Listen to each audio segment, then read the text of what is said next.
Welcome back to the Giant Rugby League show. Today we're joined by former Giant player and current Midlands Hurricanes player Aidan McGowan. Aidan, how we doing? All right, mate. Cheers for having me on. Thank you. Yeah, good. We'll start obviously looking at your career yourself. So obviously you're at Midlands Hurricanes at the moment. How's things going there? It's good. Just starting there last 2 weeks, really. I've only really had about 3-4 training sessions there, so it's new. But it's good. Yeah. Obviously training down in Huddersfield. So still based in Huddersfield, which is good. Yeah. How did you end up getting down there then? What were the main draw? They're an ambitious club. It's obviously a pretty new club. They're trying to get a plan together to carry on progressing. It's something that I want to be a part of. Yeah. No, that sounds good. So I mean, we'll look back now. Obviously starting your career, kind of, how did you get into rugby league? Where did that really start? So I was playing down rugby union at Huddersfield, down at Lockwood Park. Yeah. And I was playing football, I was playing basketball, basically any sport I could play. Yeah. I was playing, and in order to play football and rugby rugby was obviously in the summer, football was in the winter. Yeah. So and they were both, rugby was on a Saturday, football was on a Sunday, but rugby union was always on a Sunday. Yeah. And obviously through the winter. Sport. Yeah. So in order to get them both in, I pretty much flipped, did rugby league. Okay. Started rugby league at about under 14s, Yeah. I think. So pretty late bloomer to rugby league, but I played rugby union before. And where did you start off at rugby league then? St. Joseph Sharks, which are now known as Linley St. Joseph's, which obviously play out of Birchie Cliff now. So, Yeah. No, yeah. Obviously moved to Giants in 2023. How did that come around? So I've come through the youth system there, so I've been under 14s. There's a few coaches, Sean Fall and Joe Flaherty, Craig Lee, a few of them Paul Flaherty, that sort of got me into Giants after pretty much 5 or 6 games of playing. I signed a trial with Giants there, initially a 6-week trial at 14 for the scholarship. Yeah. Got extended to 3 months. Ended up getting signed eventually. I probably wasn't the best player by any means at all. Yeah. Came through the scholarship system there, signed an academy deal, played dual nationality, so played for Ireland international, England international, and then at 17, I think it was, I was offered a first team deal for the following year, so I signed that 2 years there, and sort of just progressed from there. I've obviously been on loan to a few clubs, but obviously always been at Giants and just going on loan to the Championship. Yeah. No, that sounds good. Yeah, so I mean, kind of looking back at your career so far, obviously I know you're still fairly young, and you've got plenty of time ahead. Who would you say is kind of the best player you've played with to start? So that's a tough one because there's a lot. There is definitely a lot. There's a lot that are still playing. Yeah. A lot that have retired. So someone noticeably when he came over to Super League, and even before he came over to Super League, Chris McQueen, when I was at Giants with him, he was a very good player along with Aidan Caesar. Yeah. They're probably two of the best players. That you've got some quality lads still in the Giants squad at the moment as well. Two with Lolly here, people like that. You look at middles as well. Chris Hill, another great player. Yeah. So there's a lot there. So I don't think I'd be able to pick one. No, yeah. I mean, Chris McQueen, he was one of my favourites at Giants, to be honest. He just always wanted the ball, and he always managed to go at try line. It helps. Right place, right time. Yeah, definitely. I think he was definitely that sort of player, wasn't he? Now probably switching it kind of in terms of when you've been playing, kind of what player you've come up against, what would you say has been your toughest opponent? There's always a few, and it depends what you mean by toughest, because there's toughest of it as in hard. So I wouldn't say Mark Sneed is the hardest. Yeah, as one of the toughest opponents to play against, especially as a back three. Yeah. With his kicking game, always finds a guy, doesn't he? Ridiculous. Then you come up against people like Paul Vaughan. People like that who are genuinely tough, and tough players really. So it's hard to put a finger on it. There's been a few. I think Paul's going to do a good job for York this year, and I think that's a great pickup by them. Yeah, so I was on trial at York for a bit. Okay, and he was looking really good there. Yeah. So yeah, I mean, kind of what's kind of your aims now in terms of rugby league? Kind of obviously you've gone to Midlands Hurricanes. You're there for the rest of the season. Is that right? Yeah. So yeah, I mean, what kind of you looking for over the next few years for personal progression? I still want to play in the highest level that I can. Yeah. I think it's more just reaching my potential. I think everything in terms of if you look at trying to look at things subjectively in terms of if you look at Super League or contracts or anything like that, I think that it's not in your control fully. So I think everything that I can control, that's and fulfilling my potential is the only thing that I can focus on and do. So that's pretty much what my No, yeah. Obviously, you're in and out quite a bit, weren't you? So it's like, I suppose for yourself, obviously, I don't know, but obviously, if you're in and out, it's hard to kind of get yourself going on a run and putting your confidence together, really. Yeah, it's difficult, but again, most people it's rare that you come in and you just end up straight in. I mean, there's a few players that have done it, but it is rare. Usually, you've got to buy in time, so it's something that all young players have to do, sort of thing. Yeah, no, yeah. Obviously, you're a PT as well. So yeah, just tell us a bit more about that, really. Yeah, so online and in person. Currently down at Big Box, which I've been a member there anyway before that, which it's going well, going really well. Set up down there. Yeah, it's class. Sauna, ice bath, everything that you want. It's almost like a health club, but it's class. And obviously, if people are watching and want to get in contact with you in terms of that, how would they reach you on social media? What's the way to get into contact? So I've got my Instagram, Aidan McGowan Coaching. You can actually contact my email through the Big Box Club website. So if you find the PTs there, look through there, and I'll be sure to get back to you. Yeah, nice. So yeah, we'll just touch on Giants a bit now. Obviously, this season, it's been a tough start. Obviously, 4 weeks, it's been really tough, and kind of this never-ending injury crisis. Obviously, you was involved in it last year. List is obviously at 16 players now that are out. Kind of obviously from your perspective, last year you were there when all these injuries were going on. Kind of, how was it? Was it a bit like, were people kind of scared to go training because it just seemed like every week somebody were picking up a random knock or something were happening, kind of that people just aren't expecting. Yeah, I mean, I wouldn't ever say someone was scared to train. I think people believe. I don't think there's ever anyone that'd be scared to train. I think the being unlucky, sometimes it's part and parcel of the game. A lot of the contact injuries are, and it's hard to put your finger on. From someone that was there last year, and obviously it's still going on this year. That there isn't too much from what I've seen. Yeah, it's hard to put a finger on. I don't really have too much of an explanation. I'm not sure many people do. Yeah, no, yeah, it's mental. I mean, to have 16 players out after 4 weeks is absolutely crazy, especially when I think we kind of recorded one after the Hunslet game in the Challenge Cup, and kind of it were all sunshine and roses. Like everyone were looking like they were fit, and then now all of a sudden it's back to drawing board, which is obviously very tough. And yeah, obviously the Giants are struggling more, but I think obviously one thing I like to touch on is kind of the 3 teams that have come up.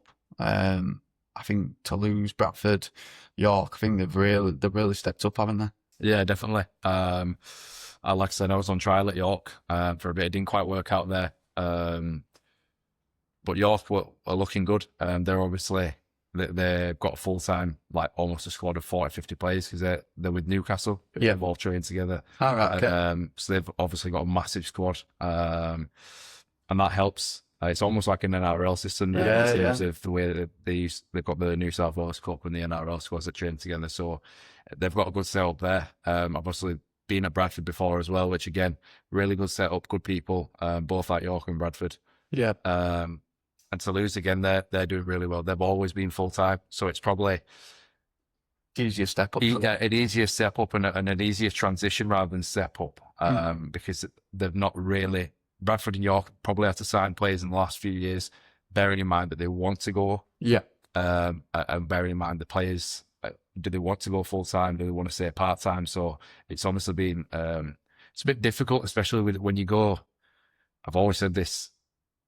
We almost in rugby league, we almost plan during the season rather than a season or two ahead. Yeah, it's crazy. I feel like that's what we should have known, the teams that were going up a year in advance, so that they could, everyone had a chance to get sorted. Yeah.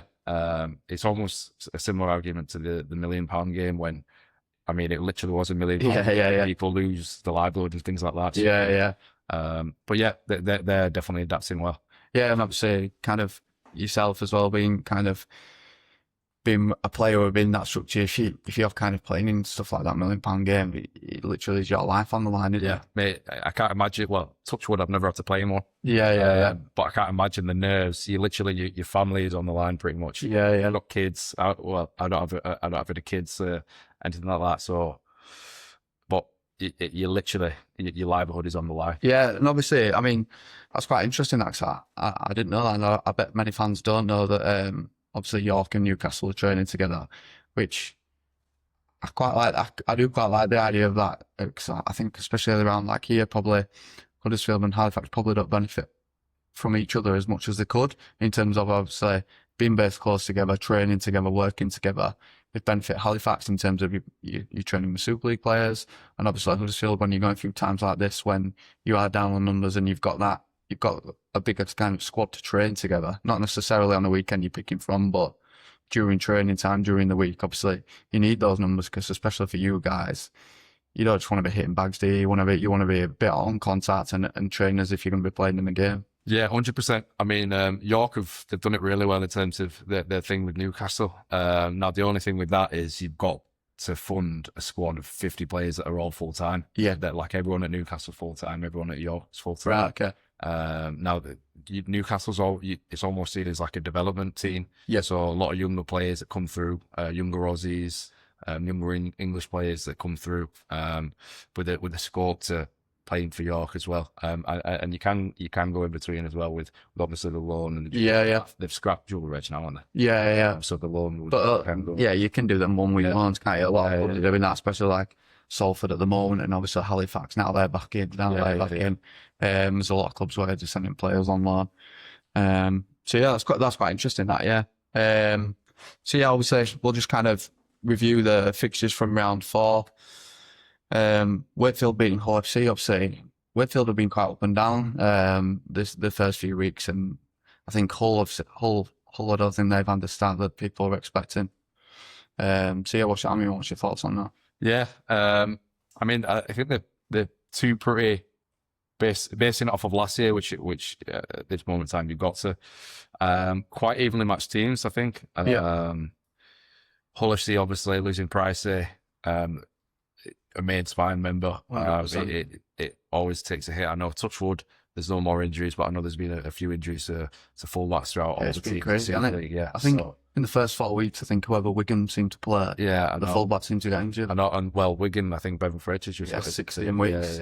So, which is crazy. So they're struggling as well, but two pretty. I think they'll both be up there as long as they can stay consistent. And then obviously Warrington going over to York 38-30. I mean, I think a lot closer than Warrington fans were expecting it to be and hoping for it to be. But yeah, just kind of back to that point where I do think York are going to be competitive in games this year, especially with the squad they've got. Yeah, 100%. Like I said, when I was there, the training was intense. You've got pretty much two teams that you can go at each other in training. Yeah, definitely. That there's a saying that people use, saying in life anyway, but people use a lot in rugby league, iron sharpens iron. Yeah. Or two teams going at it, and you've got two players that are trying to get in the same spot. It's always going to help. But there's good people at York, and I'm glad that they're doing well. Yeah. No, good. Yeah. And yeah, another one kind of which I did predict happen, but as the game was going on, I mean, it was just a bit of a crazy game. I think there was one try where Catalan broke away and got up to 10 and then passed it around 4 minutes, which is a bit of a nuts try, really. But yeah, I mean, they beat Lee at Lee again. So yeah, Lee are having a bit of a tough start. Yeah, they've had a lot of injuries as well, Lee. Which again, it's part of the game, but it's also it comes in waves. Yeah, when it comes usually. Catalan have signed differently as well. They've gone a lot with a lot of younger players trying to prove themselves. Yeah. So I think they'll be pretty competitive. I know they obviously had a difficult loss to Bradford, which I think Bradford at home are going to be tough teams to Some beat. blokes they do that, innit? I Yeah, think it's, you can tell that straight away. Also, but yeah, I think Catalan they've signed a lot of younger players hungry to sort of prove themselves really, which is probably it's gonna benefit them, but that's probably the struggle for them is maybe trying to stay consistent. Yeah. And a lot of younger players is probably where maybe the downfall, but good on them. Yeah, no, yeah. And yeah, another victory for Wigan, obviously 36-16 against Toulouse. Yeah, I think Wigan look really strong. I mean, it's going to be a bit of a game changer now because I think Bevan French if Bevan French plays, Wigan generally win. But I think once they lose him and lose Field, they'll quite a bit of a different side at Wigan, don't they? Yeah, I mean, Wigan and Notori, they've just got talent. Winners, haven't they? Yeah, they've just got, they'll have people ready. Wigan, you just know. So they've got obviously Zach Eckersley that can go to fullback anyway, and then that Jack Farrimond, he's got some real talent. Yeah, so I mean, I know they've got Jake's injured as well, but I just think the way that Wigan are, it's just not going to fade. Yeah, they seem to just have the best crop of youngsters as well, though. Yeah, well, I just think that they back them. Yeah, they definitely just back them, and you know what? I think regardless if they play well or they don't, I think they've got trust in them to back them, and the players around them to back them as well. So I think they've got it's obviously proven. Yeah, definitely. Yeah, definitely, and obviously, I think you can kind of tell that from what like Warrington have done that as well. Obviously, like Kai Taylor really looks absolutely unreal at fullback. Yeah. They've backed him during the off season, and they've said he's our number one. Yeah. And we're sticking with him, which it's good to see. That's what you want to see in rugby league. You want to see homegrown players getting backs rather than just looking for NRL players to come over. I think that's what we want to see going forward, and it's only going to make the competition stronger and the England side stronger. Yeah. What's needed. And obviously Leeds Rhinos beat Cass 22-4. Yeah, Leeds look like a real deal this year. They look like they've strengthened again, don't they? Yeah, I mean, another one that I probably forgot to mention earlier was Jake. Like, Jake's an unbelievable player. Yeah. And when he's on, he's on. And I think Leeds are just bringing the best out of him at the moment. Yeah. I think Brad Arthur knows how to manage him. Yeah. And he's just on fire. So I think as long as Jake stays fit, Leeds have got a good chance. Obviously, they had the big win in Vegas as well. Yeah. But they've got quality all round. Harry Newman, people like that. They're all really solid, good players. Yeah. Well, exceptional players, really. Yeah, definitely. I did not worry about them, but I didn't think they'd be quite right up there just because there was a lot of rumours at the start of the season and a few players looking going to the Perth side. But it looks like they've got a good group together there. They know exactly that they're playing for each other, don't they? And obviously, 100%. Mike Seaboard just looks like an absolute animal on the wing. Yeah, it is. And yeah, obviously we've kind of touched on the Giants, so we'll quickly skip that result because there's not much to add there. And obviously Challenge Cup weekend this week, so there'll be I imagine there'll be a lot of players getting an opportunity this week, especially with sides mixing it up, because especially like last year, you see a lot of players going out on loans with these 1-2 week loans, and they seem to come back for this Challenge Cup weekend to get players playing minutes for the club. So yeah, I mean, Giants against KI is going to be another tough game for Giants. And with 16 injuries, I struggle to see where that goes really for the Giants. I don't really see how this game benefits us, because there's gonna be youngsters getting thrown in there which probably aren't ready, which isn't really fair on them. But there's only so much you can do, isn't there? Yeah, I mean, you've only got a small selection of players to pick from that are fit. It's almost just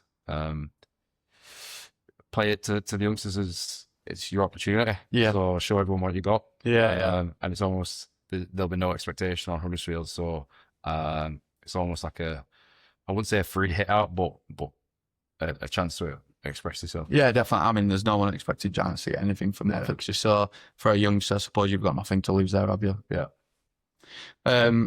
Cass against St Helens, which way do you fancy that going, especially at Cass? Yeah. I mean, Saints had a difficult game with Bradford last week, but I can't see. Well, I think for me, I think Saints will just tip it. I know Cass obviously beat Giants a few weeks ago, but I think Saints will tip it. Yeah. No, they look a decent side, and I think once Hastings starts getting firing, I think they'll be good. York, I think York will beat Keighley fairly comfortably, don't you? Yeah, I'd agree. Especially with it, I think it's at home as well, and Yeah. so if it was a Keighley, sometimes they're potential banana skins, but I definitely think York have enough quality in the squad to beat Keighley. Yeah. No, yeah. Wakefield at home to Leeds. I see it's been a bit tighter than probably people are expecting, because I think Leeds might rotate slightly. But I do think Leeds will probably come out on the win. But I think this is probably a fixture Wakefield you've got to be looking at this year to try and really progress in the Challenge Cup, because I think looking at the Leeds going, it's going to be tough to get in that top 6. Yeah, it is. I think it's always tough every year. But like I said, I think it'll be a tough game. But I still think Leeds will be too good. Yeah. I think Leeds will tip it. Yeah, no, definitely. Catalan away at home to Oldham, sorry. Yeah, just a bit of Catalan win that one, I think, don't you? Yeah, I mean, I played Oldham a few weeks ago at Midlands. Good team. They've got a lot of good players, obviously. Anthony Onler's there. Yeah. Morgan Smith, a lot of ex-Super League. They seem to snap up a few from Salford as well. Yeah, they did. Jack Ormonroyd's there. Yeah. And they look good, but yeah, I just think Catalan, obviously at home, it's always difficult. Yeah. I think that makes a big difference. Yeah, especially with Oldham being part-time. Yeah. Like it's tough to go over. I think they're flying Friday, play Saturday. You'll have to wait, because obviously a lot of people are still have part-time jobs. So you're kind of juggling that as well. So I bet it'll be a Friday afternoon flight for people to get there. Yeah, 100%. Yeah, and then kind of Lee against Hull, I think probably going to be the most interesting tie this weekend, just in terms of how close it'll probably be. I do fancy Lee to win this. I think they need a response. I think they need this win. But yeah, I think it'll be a close one, that. Yeah. Yeah. It's going to be a tough one. I think that's probably the hardest one to call, I reckon. They both probably need to bounce back. I mean, it's a Challenge Cup, so anything can happen as well. But in terms of mentally, you want to be bouncing back from you don't want to go back to back losses. So I think that's a difficult one to call. I'm not sure who I'll tip there. I'll probably go. Who would I go there? I'll probably go Hull FC with the amount of injuries that Lee have at the moment. Yeah. But it is at Lee as well, so It's a tough one. yeah, it's a tough one. Tough, yeah. Goal at home to Warrington. I'm not sure if it is at goal or not, because I know they've been having a lot of work done on their ground. Because I play football there, but it looks like a good setup what they've going on at goal at the moment. Yeah, I haven't seen too much. We actually, Lidley St. Joseph, actually, a few years ago, we played when Go Vikings were an amateur team. I'm pretty sure we played, obviously I helped coach at Lindley. We played Go Vikings a few years ago in the Yorkshire Men's League. Right, wow. Crazy. Yeah. And they've obviously gone on and got the licensing and progressed as a club. But yeah, I can't see anything but a Warrington. No. Obviously, it's good to see all clubs like that working the pyramid as well, which is obviously tough thing to do. Hopefully, get a bit of money pumped into it as well through the Challenge Cup, obviously. Yeah, definitely it'll help, won't it? And then last one of the weekend, Wigan at home to Bradford. I think that's quite a straightforward victory for Wigan on that one, especially with it being at Wigan. Yeah, you know what? I think that's especially with Wigan losing a lot of the players that they've got. They may look at swapping a few players in, and I think Bradford have surprised a lot of. I think probably people going over to Saints last weekend would have said Bradford would have been absolutely battered. Yeah. Surprised a lot of people this year. So I like every round. I like to go with an upset. So I reckon Bradford might do it. Yeah. Bradford seem to have. They don't really have any outstanding players there, but they just seem to have everybody's just working for each other. And like you've got players who, like Waka Blake. I mean, he looks like a new player this year. So they just look like they're really on board with each other and working really well. Yeah, again, great group of lads. There's an ex-Dundee player who I'm good mates with, Ronan Michael, who's there. Yeah.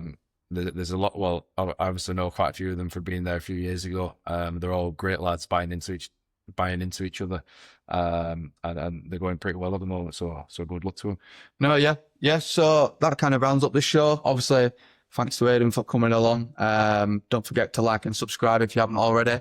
And if you have got interest in getting involved with the PT, don't forget to give him a follow on Instagram. So cheers, mate. Thank you. Perfect. Cheers from me on. Thank you.